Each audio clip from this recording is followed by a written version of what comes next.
క్రీస్తునందు ప్రియమైన సంగమా, ప్రియ దేవుని బిడ్డలారా, ఈ ఉదయకాల సమయంలో మన ప్రభువును రక్షకుడైన యేసయ్య నామములో శుభాభివందనం తెలియజేస్తూ ఈ యొక్క ఆరాధనకు ప్రతి ఒక్కరిని ప్రేమపూర్వకంగా ఆహ్వానిస్తున్నాను. ప్రార్థన చేసుకుని మన యొక్క ఆరాధనను ప్రారంభించుకుందాం. యెహోవా మీద కొత్త కీర్తన పాడుడి, సర్వభుజనులారా యెహోవా మీద పాడుడి, యెహోవా మీద పాడుడి, ఆయన నామమును స్తుతించుడి, అనుదినము ఆయన రక్షణ సువార్తను ప్రకటించుడి. ప్రార్థన చేసుకుందాం.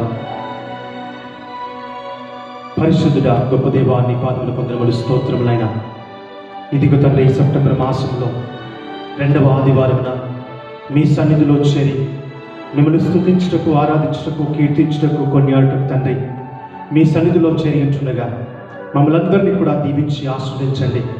నీ మహిమను, నీ సాన్నిధ్యమును, నీ ప్రసన్నతను మా మధ్యలో నింపి మా ద్వారా మీరు మహిమ పొంది ఇదిగో తండ్రి పాటల ద్వారా, స్తుతి ఆరాధన ద్వారా ఇదిగో తండ్రి మీరు మహిమ పొంది మీ మెల్లనైన స్వరమును వినిపించి మాతో మాట్లాడి మా జీవితమును సరిచేయమని, మా జీవితంలో ఉన్నటువంటి ప్రతి లేమి కలివిని ప్రభువా నీవు చూస్తున్న దేవుడు ప్రభువా, ప్రతి ఈవిని సమకూర్చే దేవుడు తండ్రి, మీకు స్తోత్రములు. ఇదిగో తండ్రి మీరే ఆశీర్వదించండి, దీవించండి. ఈ ఆరాధన అంతట్లో కూడా మీ సన్నిధి మాతో కూడా వచ్చి నడిపించమని, సహాయం చేయమని, ప్రారంభం నుండి చివరి వరకు మాతో కూడా నడిపించమని యేసు నామములో ప్రార్థిస్తున్నాం తండ్రి, ఆమేన్. మంచిది. పాటలు పాడుతూ దేవుని స్తుతించి, ఆరాధించి, కనపరిచి, కొనియాడి మహిమపరచుదాం.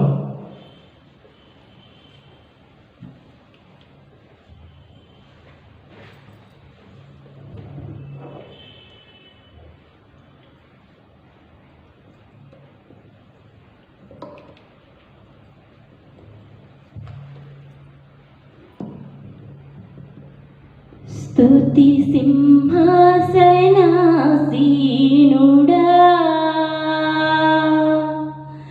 యేసు రాజా, దివ్య తేజా,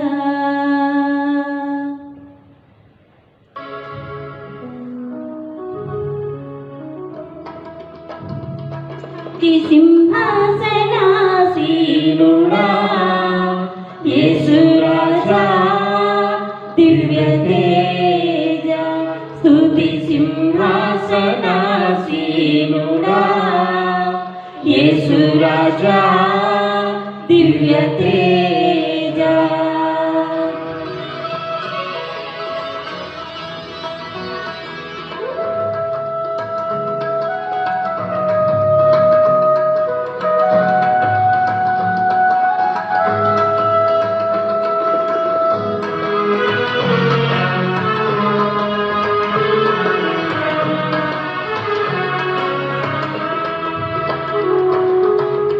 అద్వితీయుడవు, పరిశుద్ధుడవు, అతి సుందరుడవు నీవే ప్రభో.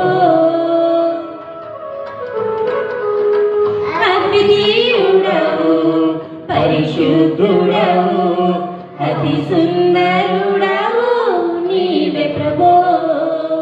నీతి న్యాయములేని సింహాసనాధారం, నీతి న్యాయములేని సింహాసనాధారం, కృపా సత్యములేని సన్నిధానవర్తులు, కృపా సత్యములేని సన్నిధానవర్తులు, స్తుతి సింహాసనాసీనుడా, యేసు రాజా, దివ్య తేజా.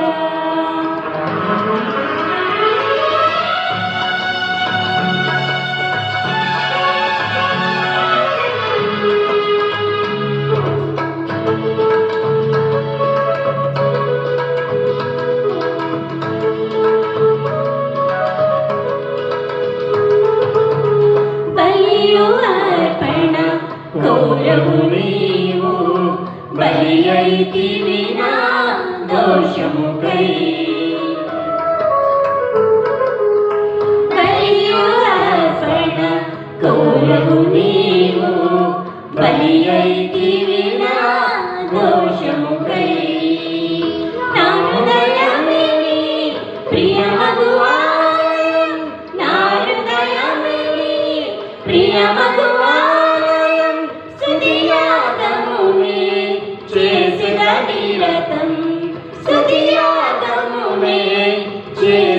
నిరతం స్తుతి సింహాసనాసీనుడా యేసు రాజా దివ్య తేజ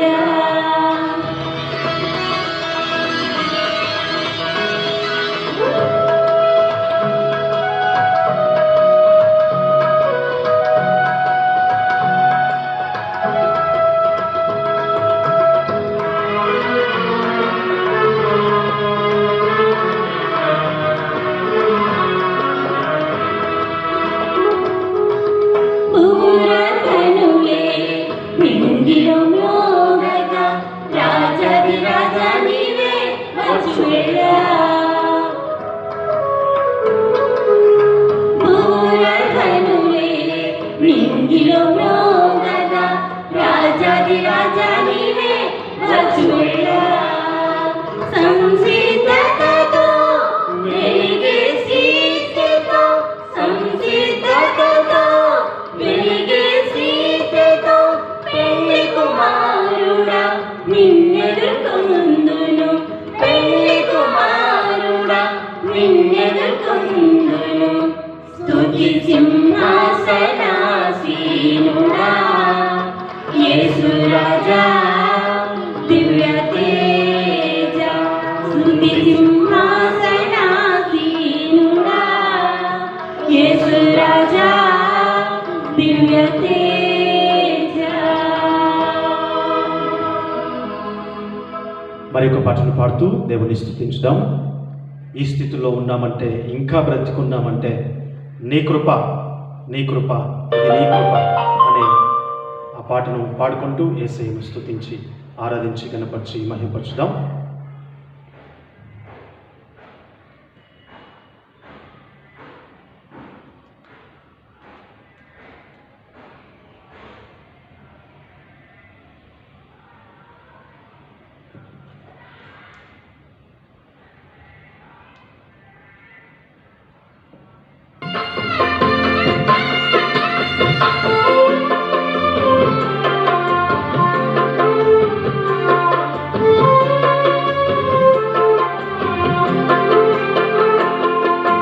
ఈ స్థితిలో ఉన్నామంటే ఇంకా బ్రతికున్నామంటే ఈ స్థితిలో ఉన్నామంటే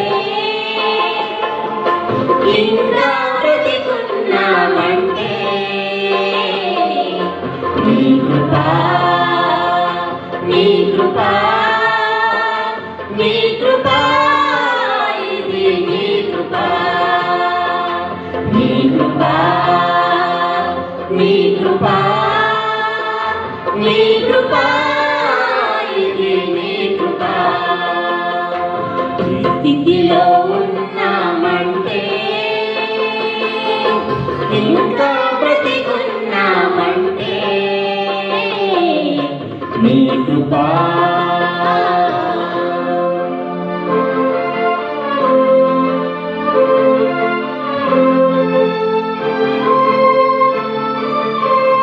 కష్టకాలమందు మన చెంత చేరి మన కన్నీళ్లు తుడిచి మనల్ని దర్శించినటువంటి దేవుడు చప్పట్లు కొడుతూ ఆయన నామాన్ని మనం కొలుద్దాం.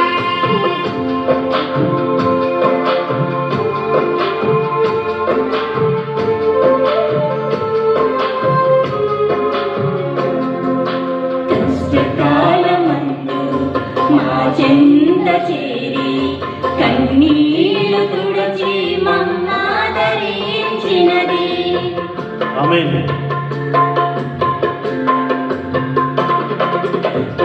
కష్టకాలమందు మా చెంత చేరి కన్నీళ్లు తుడిచి మమ్మాదరించినది నీ కృపా నీ కృపా నీ కృపా ఇది నీ కృపా నీ కృపా నీ కృపా నీ కృపా ఇది నీ కృపా స్థితిలో ఉన్నామంటే ఇంకా బ్రతికున్నామంటే నీ కృపా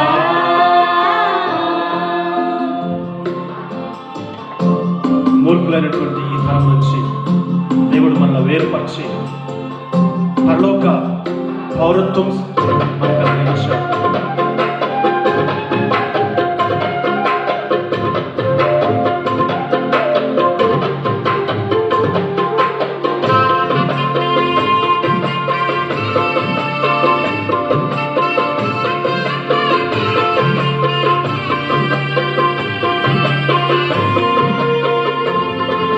మూర్ఖులకు ఈ తరముకు మమ్ము వేరు చేసి పరలోక పౌరత్వం నాకు ఇచ్చితివి. హల్లెలూయా. మూర్ఖులకు ఈ తరముకు మమ్ము వేరు చేసి పరలోక పౌరత్వం మాకు ఇచ్చితివి.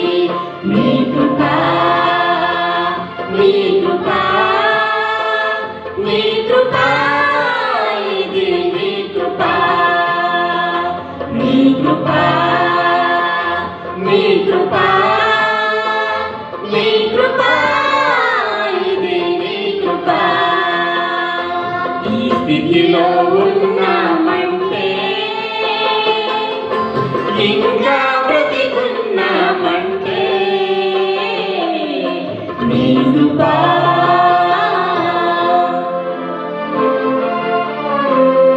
దేవదూతలు చేయని ఈ దివ్య సేవను అల్పులమైనటువంటి మనకు దేవుడు అప్పగించాడు.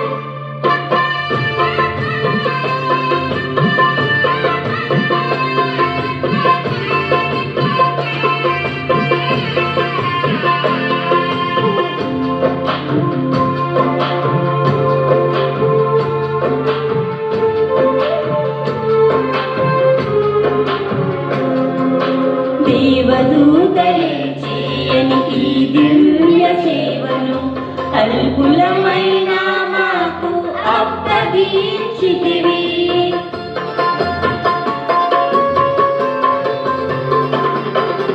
దేవదూతలే చేయని ఈ దివ్య సేవను అల్పులమైన మాకు అప్పగించితివి.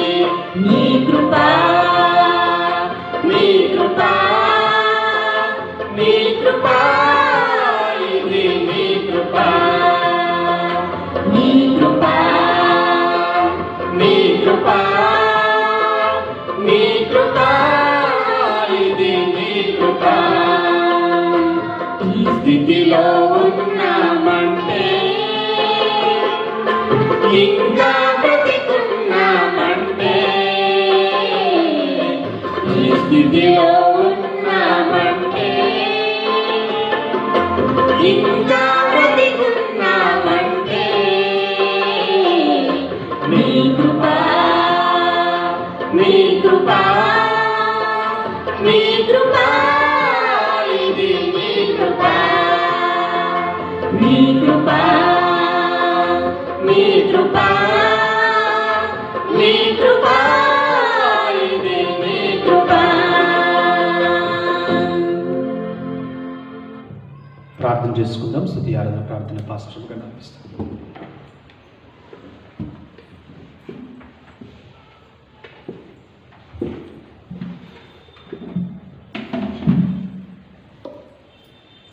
పరిశుద్ధ రాజ్యం కలిగినటువంటి మా ప్రియ పరలోకపు తండ్రి, నీ యొక్క ఘనమైన నామం కొరకే నీకే వందనములు స్తుతులు స్తోత్రములు చెల్లించుకుంటున్నాను ప్రవ్వా. అయ్యా తండ్రి, సర్వలోకంపై ప్రభా ఆతిథ్యం వహించినటువంటి మా యేసురాజా, నీ యొక్క తండ్రి స్తోత్రం వెళ్ళలేని దివ్య నామమునకు తండ్రి నీకే లెక్కలేని స్తుతులు స్తోత్రములు చెల్లించుకుంటున్నాం ప్రభా. ఈ యొక్క పరిశుద్ధ దినమందు ప్రభా ఈ రీతిగా ప్రభా తండ్రి స్తోత్రం ప్రభా కూడి నిన్ను స్తుతించడానికి మీరు మాకు ఇచ్చినటువంటి ఈ యొక్క గొప్ప కృపను బట్టి నీకే వెళ్ళలేని వందనాలు కోట్లాది స్తుతులు స్తోత్రములు చెల్లించుకుంటున్నాం ప్రభా.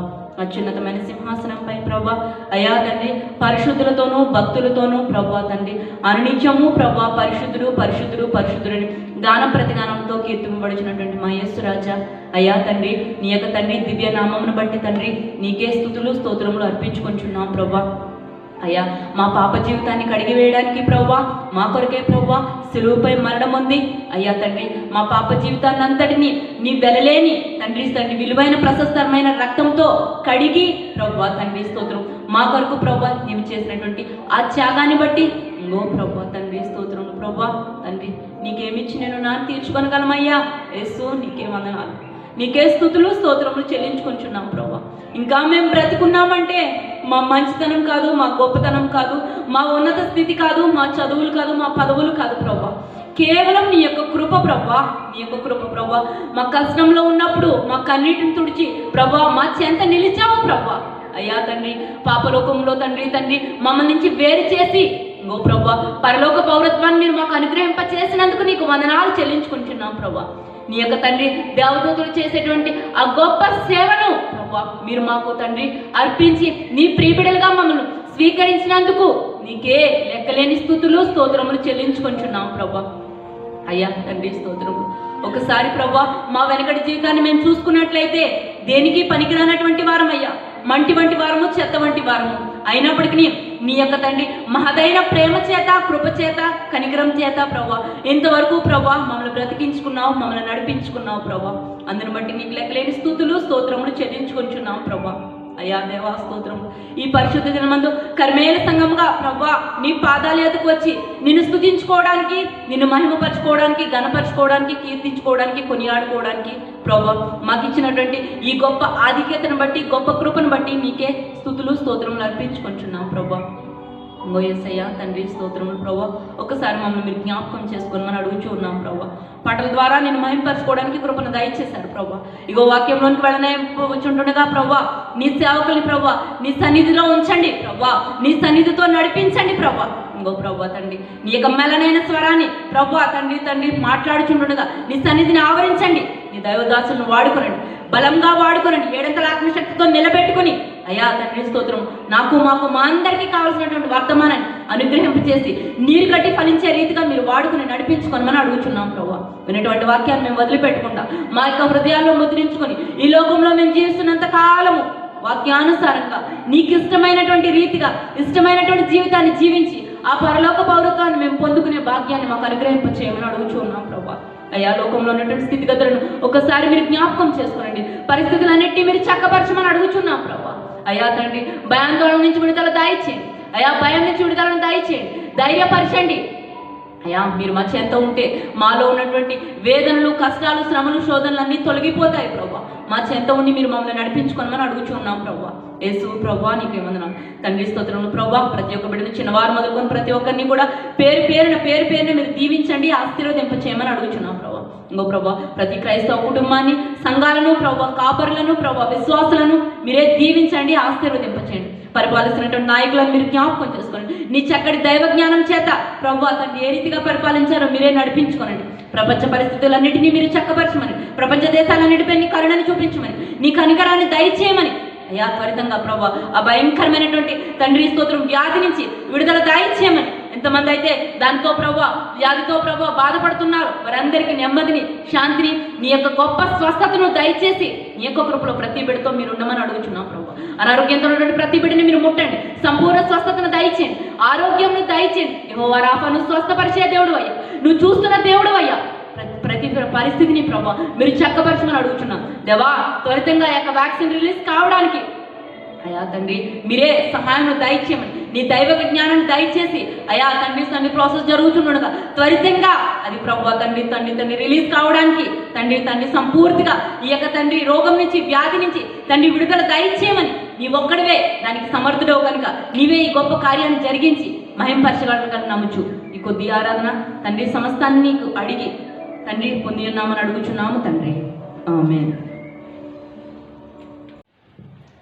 దేవునికి మహిమ కలుగును గాక. ఇంతవరకు పాటల ద్వారా దేవుని స్తుతించి, ఆరాధించి, మహిమపరిచి కొనియాడి ఉన్నాం. ఈ సమయంలో దేవుని వాక్యమును ధ్యానం చేసుకుందాం. లూకా సువార్త 12వ అధ్యాయము, లూకా సువార్త 12వ అధ్యాయము 35వ వచనం నుంచి 40వ వచనం వరకు దేవుని వాక్యమును ధ్యానం చేసుకుందాం. లూకా 12వ అధ్యాయము 35వ వచనం నుంచి 40వ వచనము ధ్యానం చేసుకుందాం. ఒక వచనం చదివి నేను ముందుకు వెళ్తాను. 37వ వచనము, ప్రభువు వచ్చి ఏ దాసులు మెలకువగా ఉండుట కనుగొనును ఆ దాసులు ధన్యులు. అతడు నడుము కట్టుకొని వారిని భోజన పంక్తిని కూర్చుండబెట్టి తానే వచ్చి వారికి ఉపచారము చేయునని మీతో నిశ్చయముగా చెప్పుచున్నాను. చదవని వాక్యము దేవుడు మన విడికిల్లో దీవించి ఆశీర్వదించునుగాక. ఈ యొక్క 12వ అధ్యాయంలో మనం చూసినట్లయితే అక్కడ మరి యేసుక్రీస్తు ఆయన స్నేహితులను గూర్చి, అదే విధముగా పరలోక రాజ్యమును గూర్చి, అదే విధముగా మరి ఆకాశ పక్షులను గూర్చి, అదే విధముగా పిత్రార్జితమును గూర్చి, అదే విధముగా నిత్య జీవమును గూర్చి, అదే విధముగా మరి ధనవంతుడైనటువంటి ఆ యొక్క ధనవంతుడు మరి అన్ని సంపాదించుకున్న నాకేమీ కొదువ లేదు అన్నటువంటి సమయంలో వెరివాడ అన్నటువంటి పరిస్థితిని ఇవన్నీ చూస్తున్నటువంటి పరిస్థితుల్లో అక్కడ మరి చిన్న మంద భయపడకుడి అని చెబుతూ అక్కడ మరి దేని విషయంలో కూడా మీరు చింతించకుడి అనే విషయాన్ని జ్ఞాపకం చేస్తూ ఇక్కడ మరి ఈ విషయాల్లో మాట్లాడుతూ ఉన్నాడు. పెళ్లి కుమారుని ఎదుర్కొనగలిగే ధన్యులు ఏ విధంగా ఉండాలి అనే విషయాన్ని యేసుక్రీస్తు ప్రభు వారు మాట్లాడుతున్నారు.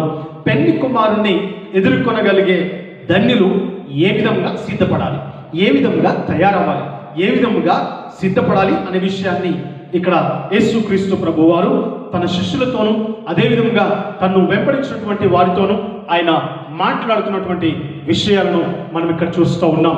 ఇక్కడ యేసుక్రీస్తు ప్రభు వారు ఈ యొక్క పెళ్లి కుమారుని ఎదుర్కొనగలిగే ధన్యులు లేకపోతే శక్తిమంతులు సామర్థ్యము కలిగినటువంటి వారు కావాలి అంటే 4 విధాలుగా వారు సిద్ధపడాలి అని చెప్పేసి యేసుక్రీస్తు ప్రభు వారు తెలియజేస్తూ ఉన్నారు. మొట్టమొదటి విషయం ఏంటంటే నడుములు కట్టుకోవాలి. పెళ్లి కుమారుని ఎదుర్కోవడానికి నడుములు కట్టుకోవాలి. నడుములు కట్టుకోవాలి అనే విషయాన్ని మొదటిగా జ్ఞాపకం చేస్తాడు. 35వ వచనం, మీ నడుములు కట్టుకొని యుండుడి. ఇక్కడ పెళ్లి కుమారుణ్ణి ఎదుర్కొనగలిగే ధన్యులు వారు చేయవలసినటువంటి మొట్టమొదటి పని, మొట్టమొదటి సిద్ధపాటు, మొట్టమొదటి అర్హత, చేయవలసినటువంటి పని ఏంటంటే నడుములు కట్టుకోవాలి. నడుము కట్టుకోవడం అనేది ఒక సంకేతాన్ని సూచిస్తుంది. ఏం సంకేతాన్ని సూచిస్తుంది అంటే సిద్ధపాటు సంకేతాన్ని సూచిస్తూ ఉంది. నేను బలమును కలిగి ఉన్నానని సూచిస్తూ ఉంది. నేను రూఢిగా సిద్ధముగా ఉన్నాననే విషయాన్ని తెలియజేస్తూ ఉంది అనే విషయాన్ని ఇక్కడ దేవుడి వాక్యం తెలియజేస్తూ ఉంది.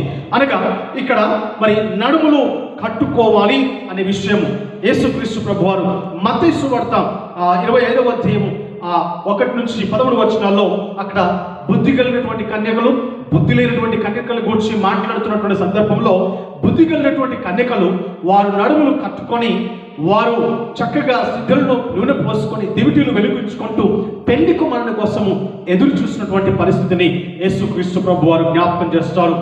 ఎందుకు నడుము కట్టుకోవాలంటే నడుము కట్టుకోవడంలో దేవుడి చెంతకు సిద్ధపాటు కలిగి ఉండి ఆయన చెంతకు రావడానికి సిద్ధపాటు కలిగి ఉండడం అనేది మనకి ఇక్కడ విశుద్ధపరుస్తూ ఉంది. దేవుడు ఇశ్రాయేలు ప్రజలకి ఆయన ఆ యొక్క ఐగుప్తు దేశంలో ఉన్నప్పుడు ఆయన నిర్గమకాండం 12వ అధ్యాయం 11వ వచనంలో అక్కడ ఐగుప్తు నుండి విడుదల కలిగించిన తర్వాత పస్కాను భుజించే ముందు వారు నడుము కట్టుకోవాలి అని చెప్పేసి చెప్పాడు. నడుము కట్టుకొని సిద్ధ మనస్సు కలిగి సిద్ధపాటు కలిగి వారు పస్కాను భుజించాలి అని చెప్పేసి అక్కడ మాట్లాడుతాడు. అదేవిధంగా ఈ యొక్క పెళ్లి కుమారుణ్ణి ఎదుర్కోవాలంటే మన కొరకు పస్కా పశువుగా వధించబడినటువంటి ఈ యొక్క యేసుక్రీస్తు అనే ఆ పెళ్లి కుమారుణ్ణి ఎదుర్కోవాలంటే మన నడుములు కట్టుకోవాలి. మనం సంసిద్ధముగా ఉండాలి, బలమైనటువంటి వారముగా ఉండాలి.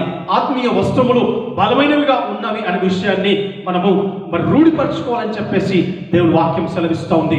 నెహమ్యా కాలంలో నెహమ్యా గ్రంథం 4వ అధ్యాయం 18వ వచనం చూసినట్లయితే అక్కడ ఇశ్రాయేలు ప్రజలు ఆ పడిపోయినటువంటి యెరూషలేము కోట గోడను నిర్మిస్తున్నటువంటి సందర్భంలో వారు నిర్మిస్తున్న సందర్భంలో అనేక మంది ఆటంకం పరుస్తున్నటువంటి సందర్భంలో వారు నడుము కట్టుకొని ఒకవైపు కత్తి వారు ఆ యొక్క నడుముకు చెక్కుకొని వరలో పెట్టుకొని వారు ఇంకొక వైపు గోడ కడతా ఉన్నారు. ఎందుకంటే ఆటంకపరిచిన వారిని అక్కడి నుంచి వారిని తోలివేయడానికి, వారిని వెళ్ళగొట్టడానికి, వారిని ధైర్యంగా ఎదుర్కోవడానికి నడుము కట్టుకొని ఆయుధము వారు ధరించుకొని యెరూషలేము గోడను కట్టినటువంటి విధానాన్ని మనం చూస్తాం. అదేవిధంగా మన ఆత్మీయ జీవితంలో కూడా మనం నడుము కట్టుకోవడం అనగా దేవుడి వాక్యముతో మనం కట్టబడినప్పుడు, దేవుడి వాక్యములో మనం కట్టబడినప్పుడు, మన ఆత్మీయ వస్త్రములు ఎక్కడ కూడా మనల్ని సిగ్గుపరచనివ్వకుండా, మనల్ని అవమానపరచనివ్వకుండా మన కొరకు రక్షణనిచ్చేవిగా ఉంటాయి అనే విషయము దేవుడి వాక్యం సెలవిస్తుంది.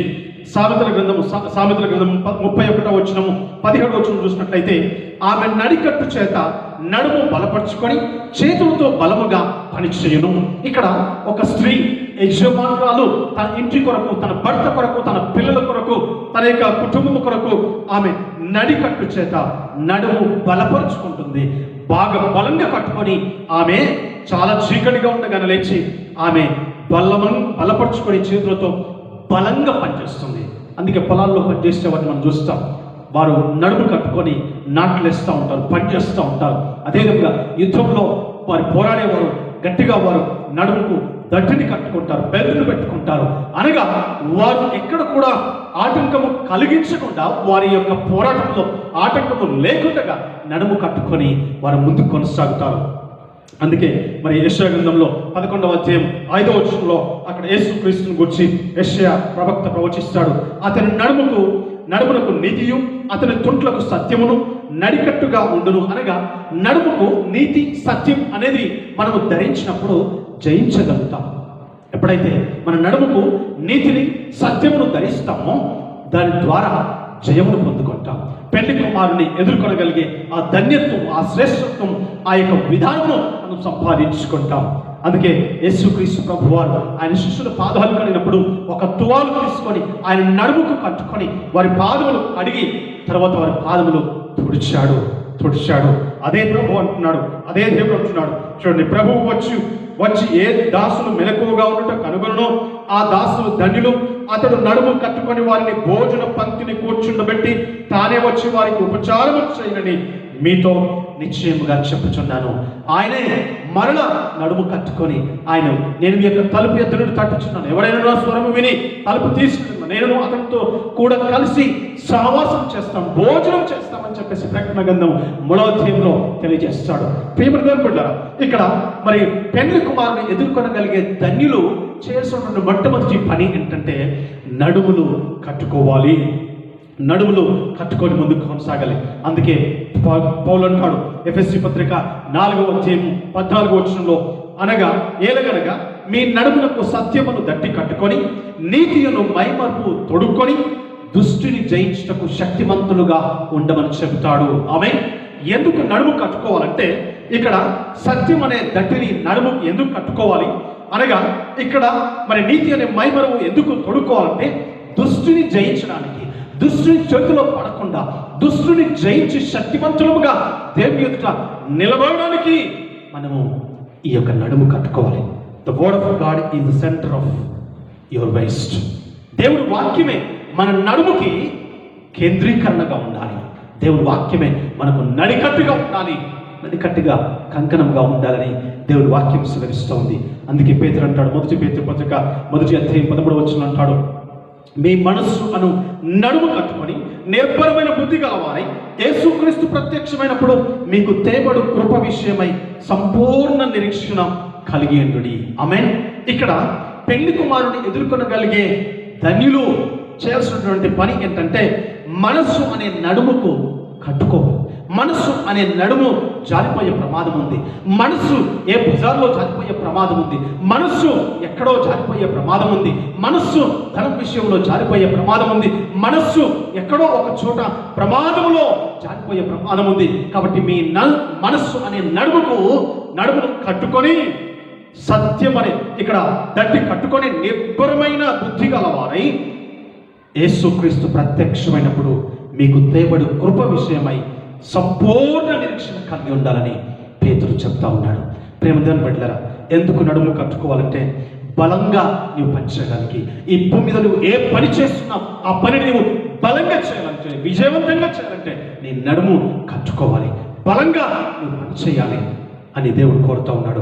అదేవిధంగా ఎందుకు నువ్వు నడుము కట్టుకోవాలంటే, దేవుడు సేవిస్తున్నప్పుడు మన్నాను ఆ యొక్క పస్కాను భుజించే ముందు ఇశ్రాయేలు ప్రజలు ఏ విధంగా అయితే వారు నడుము కట్టుకున్నారో, మనం కూడా దేవుని సేవించే విషయంలో నడుము కట్టుకొని నిర్భరమైన బుద్ధి గల వారమై సత్యము నీతి అనే ఆ యొక్క మహిమను తొడుక్కొని దుష్టిని జయించడానికి నడుము కట్టుకోవాలి. మన మనస్సు అనే నడుము మరి ఎక్కడ కూడా సిగ్గుపరచబడకుండా, అవమానం కలిగించబడకుండా మనము ఆ నీతి అనే మైమను తొడుకొని, సత్యం అనే దట్టిని కట్టుకొని మన నడుమును గట్టిగా కట్టుకోవాలని దేవుని వాక్యం సెలవిస్తుంది. అప్పుడే మన పనిలో మనకు శ్రేష్టత్వం ఉంటుంది. అప్పుడే మన పనిలో మనకు దృఢత్వం ఉంటుంది. అప్పుడే మన పనిలో నమ్మకత్వం ఉంటుంది. అప్పుడే మన పనిలో విజయము నిశ్చయించబడుతుంది. కాబట్టి మన నడుమును గట్టిగా కట్టుకొని పెళ్లి కుమారుని ఎదుర్కొనగలిగే శక్తి సామర్థ్యములను పొందుకుందాం. రెండవదిగా దీపములు వెలగాలి. పెళ్లి కుమారుని ఎదుర్కొనగలిగే ధన్యత పొందాలంటే చేయాల్సిన రెండవ పని ఏంటంటే దీపములు వెలగాలి. చూడండి 35వ వచనము 2వ భాగం చూసినట్లయితే, మీ దీపములు వెలుగుచుండనీయుడి అనే విషయాన్ని ఇక్కడ మాట్లాడుతూ ఉన్నాడు. లూకా సువార్త 11వ అధ్యాయం 33వ వచనం నుంచి 36వ వచనము కూడా యేసుక్రీస్తు ప్రభు వారు దీపముల గురించి మాట్లాడతాడు. దీపమును వెలిగించి చాటు చోటున పెట్టరు, మరి మంచం కింద పెట్టరు, కొంచెం కింద పెట్టరు. లోపలికి వచ్చి వారికి అది వెలిగివ్వడానికి దీపస్తంభం మీదనే పెట్టబడుతుంది. అందరికీ వెలిగివ్వడానికే పెట్టబడుతుంది. కాబట్టి నీ దేహమునకు దీపము కన్నే గనక నీ కన్ను తేటగా ఉండాలి. అది చెడిపోతే నీ దేహంతో కూడా చెడిపోతుంది. నీవు చీకటిమయం అయిపోతావు. నీ జీవితంలో చీకటి నింపబడుతుంది, అంధకారం అయిపోతుంది. కాబట్టి ఏ భాగమైన చీకటి కాక నీ దేహంతో కూడా ఎక్కడ కూడా నీ జీవితంలో, నీ యొక్క అవయవంలో, నీ యొక్క ప్రవర్తనలో, నీ యొక్క పరివర్తనలో ఎక్కడ కూడా చీకటి ఏ కోశాన ఉండకూడదు. నీ వెలిగింపబడుతూ ఉండాలని దేవుడు అక్కడ మాట్లాడుతూ ఉన్నాడు. కాబట్టి ఏది న్యాయము, ఎక్కడ నీవు ఆ యొక్క వెలుగును కలిగి ఉండాలో ఆ విషయాలన్నీ కూడా జ్ఞాపకం చేస్తూ నిర్గమ 27-20 వచనము, దీపము నిత్యము వెలిగించినట్లు ప్రదీపమునకు దంచి తీసిన అచ్చము ఒలీవ నూనె తేవాలని ఇశ్రాయేలుకు ఆజ్ఞాపించమని మోషేకు తెలియజేశాడు. ఇక్కడ ఇశ్రాయేలీయులు దేవుడి సన్నిధిలో ఆ యొక్క దీపము ప్రదీపములో నిత్యము వెలుగుచుండాలి. క్రైస్తవ జీవితంలో మన దీపము నిత్యము వెలుగుచుండాలి అనే విషయాన్ని దేవుని వాక్యం సెలవిస్తూ ఉంది. ఇక్కడ అచ్చము దంచి తీసినటువంటి అచ్చము ఒలీవ నూనెతో ఆ దీపాన్ని ఇక్కడ వెలిగించమని చెప్పాడు. అదేవిధంగా యేసుక్రీస్తు మన కొరకు ఆ శిలువలో ఆయన దంచబడ్డాడు, రక్తము కాచి ఆయన శరీరం నలగొట్టుకున్నాడు, మనల్ని వెలిగించాడు. ఆయననే లోకములకు వెలుగు అనే విషయాన్ని దేవుని వాక్యం సెలవిస్తూ ఉంది.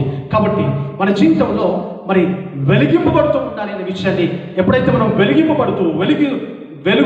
వెలుగుతూ మనం ఉన్నట్లయితే పెళ్లి కుమారుని ఎదుర్కొనగలిగే ఆ శక్తి సామర్థ్యమును మనము పొందుకుంటాం. 2వ సమూయేలు గ్రంథము 21వ అధ్యాయం 15 నుంచి 17వ వచనం వరకు చూసినట్లయితే అక్కడ ఒక సన్నివేశం మనకు కనబడుతూ ఉంది. రెండోసారి అక్కడ ఫిలిస్తీయులకు ఇశ్రాయేలుకు యుద్ధము జరిగినటువంటి సందర్భంలో దావీదు సొమ్మసిల్లిపోయాడు. దావీదు సొమ్మసిల్లినటువంటి సందర్భంలో వారు అక్కడ దావీదును అభిషై అనే వ్యక్తి ఆదుకొని ఆ శత్రువును అక్కడ సంహరించాడు, శత్రువును జయించాడు, శత్రువును అణిచివేశాడు. సో జనులు అది చూసి దావీదుతో అంటూ ఉన్నారు, అయ్యా నీవు ఇశ్రాయేలుకు దీపమగు నీవు ఆరిపోకున్నట్లు నీవు ఇక మీదట యుద్ధానికి రాకూడదు అని చెప్పేసి ప్రమాణం చేపించుకున్నారు. అనగా దావీదు ఇశ్రాయేలు ప్రజలకు ఒక దీపముగా వెలిగించబడ్డాడు. అదేవిధంగా యోహాను ఆ యొక్క బాప్తిసం ఇచ్చి యోహాను ఆయన అరణ్యంలో కేకలు వేస్తూ అనేక మంది చీకటి జీవితాల్లో వెలుగును నింపే వెలుగుగా ఈ లోకంలో ప్రత్యక్షమయ్యాడు.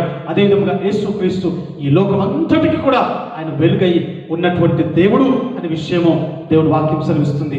అందుకే దావీదు భక్తుడు అంటాడు 119వ కీర్తన 105వ వచనంలో, నీ వాక్యము నా పాదములకు దీపము, నా త్రోవకు వెలుగునై ఉన్నదని చెప్పేసి అంటాడు. ఆ అనుభవంతోనే చెబుతాడు దావీదు, నన్ను ఇశ్రాయేలు ప్రజలు ఒక దీపంగా చూశారు. అయ్యా నీ వాక్యమే నాకు దీపము నాయనా, నీ వెలుగే నా పాదములకు త్రోవనైనా అని చెప్పేసి దావీదు నేర్చుకున్నాడు. సామెతల గ్రంథం 20వ అధ్యాయం 27వ వచనం చూస్తాం. అక్కడ దేవుడు అంటాడు, మరి నరుని ఆత్మ యెహోవా పెట్టినటువంటి దీపము. కాబట్టి దేవుడు మనలో పెట్టినటువంటి ఈ దీపము నిత్యము వెలుగుచుండాలి అని చెప్పేసి దేవుడు వాక్యం సెలవిస్తుంది.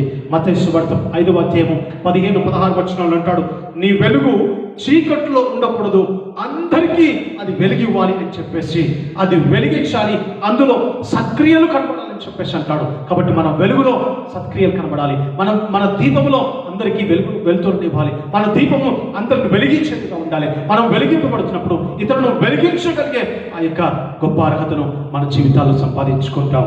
కాబట్టి ప్రియమందరూ బిడ్డలారా, యేసుక్రీస్తు ప్రభు వారు ఈ లోకంలోనే కాదు, పరలోకంలో కూడా ఆయన వెలిగించే దేవుడు అనే విషయము దేవుని వాక్యం సెలవిస్తుంది. అందుకే ఆయన అన్నాడు, I'm the light of the world, నేను లోకములకు వెలుగై ఉన్నాను అనే విషయాన్ని యేసుక్రీస్తు ప్రభు చెప్పాడు.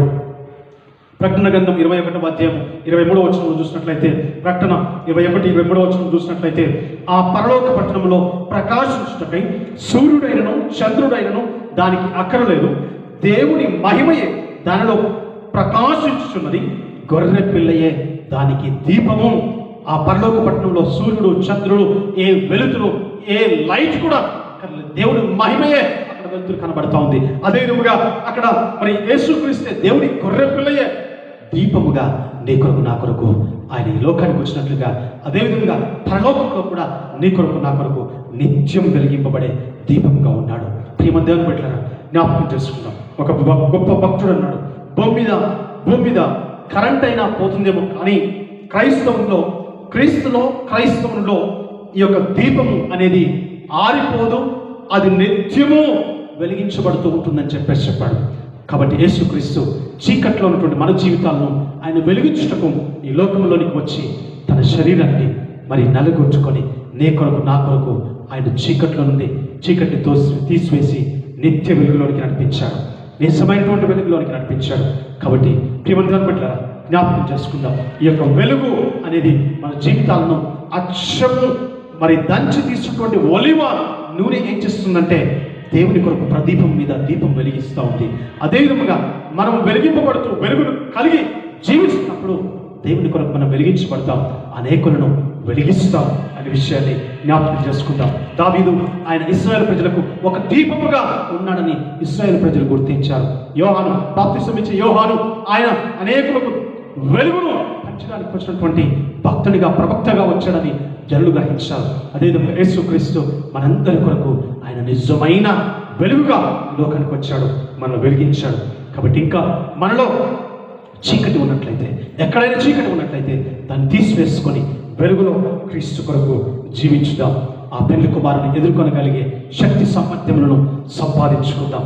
మూడవదిగా ఎదురు చూడాలి. మొదటిది నడుములు కట్టుకోవాలి, 2 దీపములు వెలగాలి, 3 ఎదురు చూడాలి. 36వ వచనం నుంచి 39వ వచనం వరకు చూసినట్లయితే, ఈ యొక్క లూకా సువార్త 2వ అధ్యాయం 36 నుంచి 39వ వచనం చూసినట్లయితే, ప్రభువు తమ పెళ్లి విందు నుండి వచ్చి తట్టగానే అతనికి తలుపు తీయటకు అతడు ఎప్పుడు వచ్చును అని అతని కొరకు ఎదురు చూచు మనుషుల వలె ఉండుడి. ప్రభువు వచ్చి ఏ దాసు మెలకువగా ఉండటం కనుగొనను ఆ దాసులు ధనిలు. ఇక్కడ ఎవరైతే మరి ఆ పెళ్లి కుమారుని స్వరం వినడానికి ఎదుర్కోవడానికి ఎదురు చూస్తారో వారు, అక్కడ ఎదురు చూస్తున్నటువంటి వారు ఎదుర్కోవడానికి వారు సంసిద్ధంగా ఉంటారు. కాబట్టి ఆయన ఎదుర్కొని ఆ యొక్క పరలోక రాజ్యంలో లేకపోతే పెళ్లి కుమారుని ఎదుర్కొని ఆయనతో కూడా ఆ యొక్క పెళ్లి విందులో ప్రవేశిస్తారు అనే విషయాన్ని దేవుడు ఇక్కడ జ్ఞాపకం చేస్తూ ఉన్నాడు. కాబట్టి ఆయన 3వ జామున ఏ జామున వస్తాడో తెలియదు. కాబట్టి ఆ ఏ జామున మరియు అతడు 2వ జామున వచ్చినను 3వ జామున వచ్చినను దాసులు మెలకువగా ఉండటం కనుగొనను. ఏ దాసులు మెలకువగా ఉండటం కనుగొనను ఆ దాసులు ధన్యులు. దొంగ ఏ గడియలో వచ్చినో ఇంటి యజమానునికి తెలిసిన అతడు మెలకువగా ఉండి తన ఇంటికి కన్నం వేయనని తెలుసుకుని కదా. దొంగ చెప్పి రాడు, ఎప్పుడు వస్తాడో తెలియదు. ఒకవేళ చెప్పి వస్తే మనం జాగ్రత్తగా ఉంటాం, రానివ్వకుండా మనం ఆపుతాం.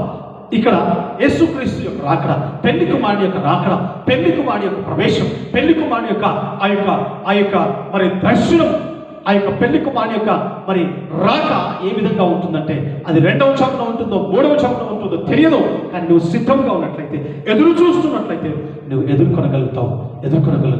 ప్రేమ దేవుని బిడ్డలారా, యేసుక్రీస్తును ఎదుర్కోవడానికి, యేసుక్రీస్తును కలవడానికి, యేసుక్రీస్తును దర్శనం చేసుకోవడానికి నిత్యము మనం ఎదురు చూస్తుండాలి. లూకా సువార్త 8వ అధ్యాయం 40వ వచనంలో చూసినట్లయితే, జన సమూహము ఆయన కొరకు ఎదురు చూస్తుండేది కనుక యేసు తిరిగి వచ్చినప్పుడు వారు ఆయనను చేర్చుకొని యేసుక్రీస్తు ఎప్పుడొస్తాడా అని చెప్పేసి వీధులలో, సమాజ మందిరంలో, అదేవిధంగా మరి ఆయా ప్రదేశాల్లో ఆయన కొరకు వేల మంది ఎదురు చూసేవారు, వేల మంది ఆయన దర్శనం కోసం ఎదురు చూసేవారు, వేల మంది ఆయన యొక్క స్వస్థత కోసం ఎదురు చూసేవారు, వేల మంది ఆయన మాట కోసం ఎదురు చూసేవారు, వేల మంది ఆయన యొక్క స్పర్శ కోసం, ఆయన యొక్క స్వస్థత కోసం, ఆయన విడుదల కోసము ఎదురు చూసేవారు. ప్రేమంతా పట్ల ఇదే కలసంలో నేను దేవుని కొరకు ఎదురు చూడాలని దేవుడు కోరుతా ఉన్నాడు. యెషయా గ్రంథం 40:31 వచనం అంటాడు, యెహోవా కొరకు ఎదురు చూచువారు నూతన బలము పొందుదురు. నూతన బలము పొందుదురు. నిజంగా నూతన బలం పొందుతాం. అందుకే దావీదు అంటాడు 131 కీర్తన 5వ వచనం, యెహోవా కొరకు కనిపెట్టుకొనుచున్నాను అంటాడు. ఆయన మాట కోసం, ఆయన దర్శనం కోసం కనిపెట్టుకున్నట్లయితే దేవుడు మనల్ని దర్శిస్తాడు, దేవుడు మనల్ని దీవిస్తాడు, దేవుడు మనల్ని ఎదుర్కొంటాడు, దేవుడు మనకు ఆయన దర్శనాన్ని ఇస్తాడు, దేవుడు మన యొక్క హృదయ వాంఛలను, మన అవసరాలను తీరుస్తాడు అనే విషయాన్ని జ్ఞాపకం చేసుకుందాం.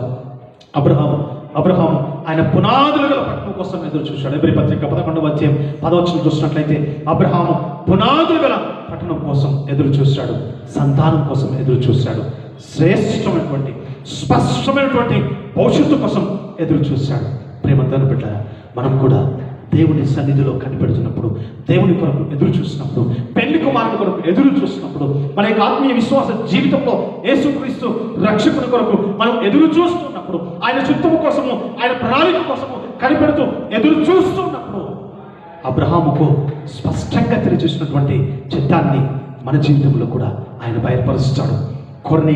కొర్నేలి పేతురు రాక కోసం, పేతురు దర్శనం కోసం, పేతురు దేవుని వాక్యము, ఆ యొక్క వాక్యము అందించే విషయం కోసం తాను, తన కుటుంబం, తన బంధువులు, తన స్నేహితులు, ముఖ్యమైన వారు అందరూ కూడా ఎదురు చూశారు. దేవుని మాటలు వినడానికి ఎదురు చూశారు, దేవుని దర్శనం కోసం ఎదురు చూశారు, దేవుని చరణం కోసం ఎదురు చూశారు, దేవుని సన్నిధిలో గడపడానికి ఎదురు చూశారు. ప్రేమదాని బిడ్డలారా, దేవుని సన్నిధిలో మనం గడపడానికి ఎదురు చూస్తున్నప్పుడు, దేవుని సన్నిధిలో గడుపుతూ ఉన్నప్పుడు ఆయన మన జీవితాలను ఆశీర్వదిస్తాడు. అప్పుడు మనము పెళ్లి కుమారుని ఎదుర్కొనగలిగే శక్తి, సామర్థ్యమును, అర్హతలను పొందుకుంటాం. 4వదిగా సిద్ధముగా ఉండాలి. 40వ వచనం, మీరు అనుకున్న గడియలో మనిషి కుమారుడు వచ్చును గనుక మీరును సిద్ధంగా ఉండుడని చెప్పను. ఇక్కడ పెళ్లి కుమారుడు 2వ జామున, 3వ జామున, ఏ జామున వస్తాడో తెలియదు కాబట్టి, మీరు అనుకోని గడియలో వస్తాడు కాబట్టి మనిషి కుమారుడు వచ్చును గనుక మీరును సిద్ధంగా ఉండుడి. అదేవిధంగా పెళ్లి కుమారుడు వచ్చిన రీతిగా మనుష్య కుమారుడు వస్తాడు. నేను మరలా రాబోయే ఆ యొక్క సమయము, ఆ కాలము, ఆ క్షణము, ఆ గడియలు అదేవిధంగా ఉంటాయని చెప్పేసి దేవుడు మాట్లాడుతూ ఉన్నాడు.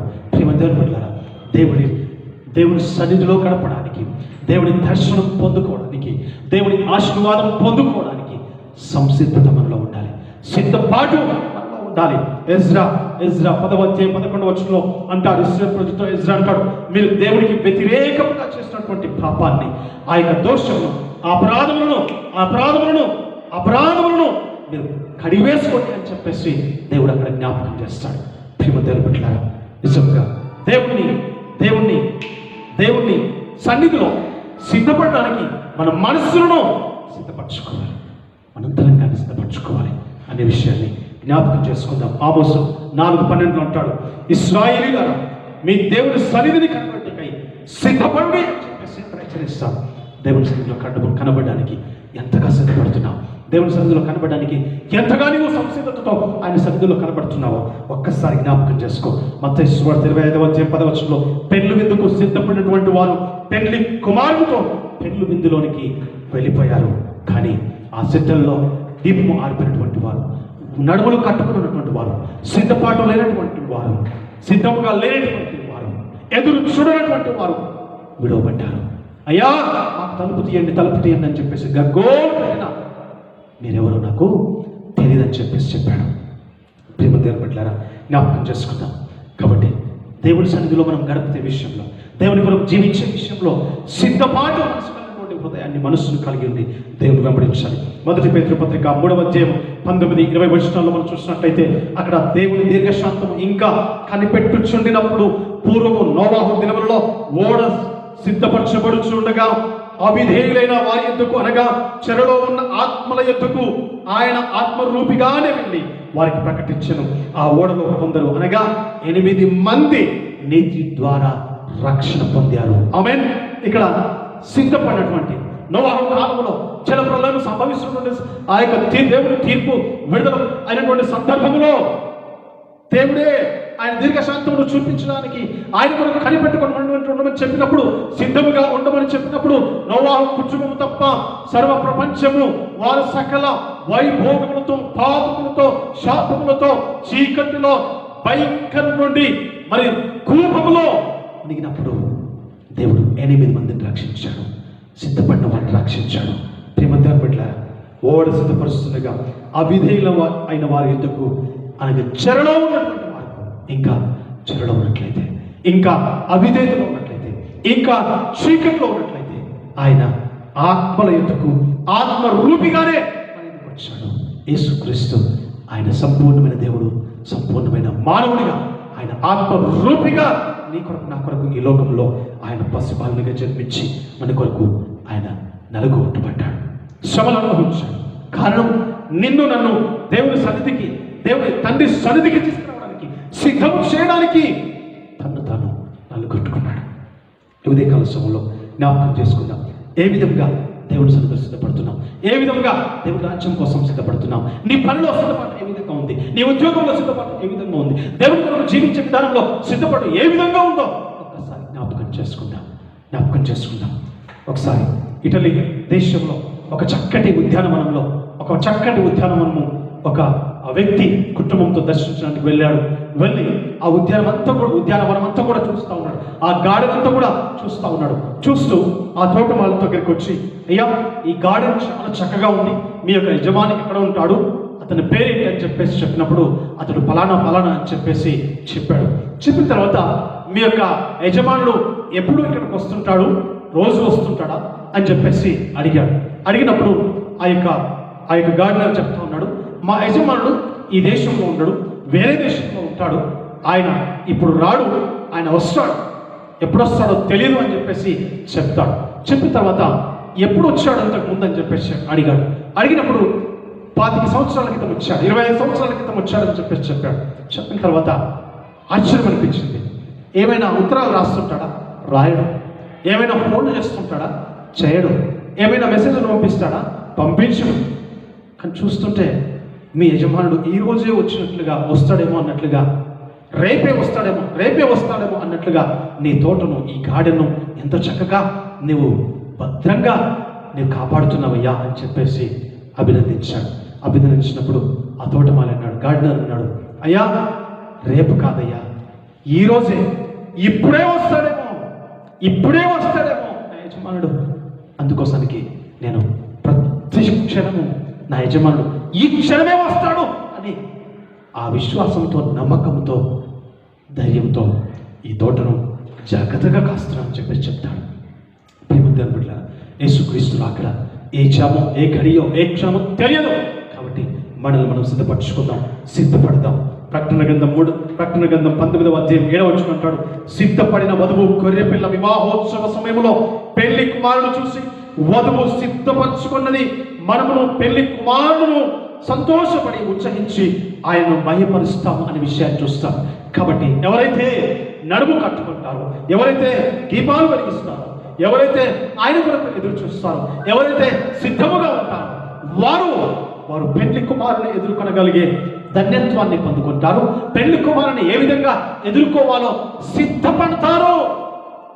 కాబట్టి జ్ఞాపకం చేసుకున్నాం. ఇదే కలశంలో సహోదరుడు దేవుడు మనతో సూటిగా మాట్లాడుతున్నాడు. పెళ్లి కుమారుని ఎదుర్కొనగలిగే ధన్యత నీవు కలిగి ఉన్నావా? శక్తి సామర్థ్యమును నీవు కలిగి ఉన్నావా? లేకపోతే ఒక్కసారి ప్రభు వైపు చూద్దాం. ఆయన నడుము కట్టుకొని దేవుని కోసం ఎదురు చూద్దాం. దీపములు వెలిగించుకుందాం. మన దీపాలను వెలిగించుకుందాం. అదే విధముగా దేవుని కొరకు ఎదురు చూద్దాం. ప్రతి విషయంలో దేవుని సన్నిధిలో కనిపెడతాం. అదేవిధంగా సిద్ధముగా ఉందాం. దేవుడు ఏ క్షణమున రాబోతున్నాడు, ఆయన రాకడకు సిద్ధపడతాం. ప్రియ సహోదరుడా, ఈ యొక్క మాటలు ఇచ్చినటువంటి ప్రతి ఒక్కరిను దేవుడు స్పష్టంగా మనతో సూటిగా మాట్లాడుతున్నాడు. యేసుక్రీస్తును వెంబడిస్తున్న నీవు, ఆయన రక్షకుడిగా కలిగినటువంటి నేను పెళ్లి కుమారుని ఎదుర్కొనగలిగే ధన్యత్వాన్ని ఏ విధంగా పొందుకోవాలంటే మన నడుములు కట్టుకోవాలి, మన దీపాలు వెలిగించుకోవాలి, ఎదురు చూడాలి, సిద్ధంగా ఉండాలి. ఈ 4 పనులు చేస్తూ దేవుడు రాజ్యం కోసం సిద్ధపడదాం. అట్టి కృప, దీవెన, ఆశీర్వాదం దేవుడు మనకు అనుగ్రహించి శ్రేష్టమైన అనుభవం చేత మన జీవితాలను నడిపించి ఆ పరలోక రాజ్యంలో, ఆ నిత్య రాజ్యంలో ఆయనతో కూడా ఆయన కుడి వైపున కూర్చొని నిత్యము యుగయుగములు సదాకాలము ఆయన స్తుతించి ఆయనతోనే బ్రతుకుదుగాక. అటు కృపను దేవుడు మనందరికీ అనుగ్రహించిన గాక. ఆమేన్. పరిశుద్ధుడా, మీకు వందనాలు, స్తోత్రం. ఇదిగోనైనా ఈ ఉదయకాల సమయంలో మాకు ఇచ్చినటువంటి సహవాసం పెట్టి మీకు వందనాలు. ఇదిగో తండ్రి, ఈ యొక్క సమయంలో పోన తండ్రి, ఆయన నీ మాటలు మాకు వినిపించినందుకు నీకు వందనాలు. ఆయన పెళ్లి కుమారుని ఎదుర్కొనగలిగే ధన్యత ఏ విధంగా సంపాదించుకోవాలంటే ఇదిగోనైనా మా నడుములు కట్టుకోవాలని చెప్పినాం, మా దీపాలు వెలిగించుకోవాలని చెప్పినాం, నీ కొరకు ఎదురు చూడాలని చెప్పాం. నా తండ్రి, ఆయన నీ కొరకు సిద్ధపడాలని చెప్పినాం. అంటే 4 గుణ లక్షణములు మా జీవితంలో కలిగి ఉండి నీ కొరకు ప్రభు ఎదురు చేస్తూ నిత్య రాజ్యంలో చెందుకు ప్రభు, నీకు పరిశుద్ధమైన జీవితము జీవించటకు ప్రభు, నిత్య మహిమను ప్రవేశించటకు తండ్రి నీ గొప్ప కృపను చూపించమని సహాయం ఇచ్చేయమని ప్రార్థన చేస్తున్నాం. మాటలు నీ వాక్యం ఇచ్చిన ప్రతి బిడను నేను దర్శించి దీవించాను. మా సంఘము, కుటుంబాలను దీవించాను గొప్ప. ఇదిగో తెలుగుదేశము, అతని మా రాష్ట్రము, ప్రపంచ దేశమును మీకు జ్ఞాపకం చేస్తున్నాం. కరోనా నుండి మీరు విడుదల కలిగించమని ప్రార్థన చేస్తున్నాం. ఏ కుటుంబంలో ఏ అవసరాలు ఉన్నాయో, ఏ కష్టాలు, ఏ శ్రమలు, ఏ బాధలు ఉన్నాయో అతని మీరు విడుదల కలిగించండి. అనారోగ్యం ఉన్న బిడ్డలు మీరు ముట్టండి. మీ స్వస్థత దయచేయండి, బలహీనను బలపరచండి. ఆర్థిక సమస్యల్లో ఉన్న వారికి ఆయన మీరే వెసులుబాటు, ఎదుగు తను మీ యొక్క దీవెన దయచేయమని ప్రార్థన చేస్తున్నాం. శ్రమలలో, కష్టాల్లో, శోధనలో, బాధల్లో, ఇరుకుల్లో ఉన్నటువంటి వారందరికీ మీ నెమ్మది కలిగించండి, మీ సమాధానం దయచేయండి. ఈ వారం అంతటి వరకు మీ కృప చూపించి చక్కగా నడిపించమని సహాయం చేయండి. స్తుతులు, వందనములు చెల్లించుకుంటూ సంఘమును పరిచయను దీవించి ఆశీర్వదించమని యేసు నామములో ప్రార్థించి వేడుకొంచున్నాము తండ్రి. ఆమేన్. తండ్రి అయిన ప్రేమ, కుమారుని కృప, పరిశుద్ధాత్మ దేవుని నేను సహవాసం, కాపుదల, సంరక్షణ కూడిన మనందరికీ సంఘములకు ఇప్పుడు ఎల్లప్పుడూ సదాకాలం తోడండి నడిపించబడును కాక. Amen. Praise the Lord. God bless you.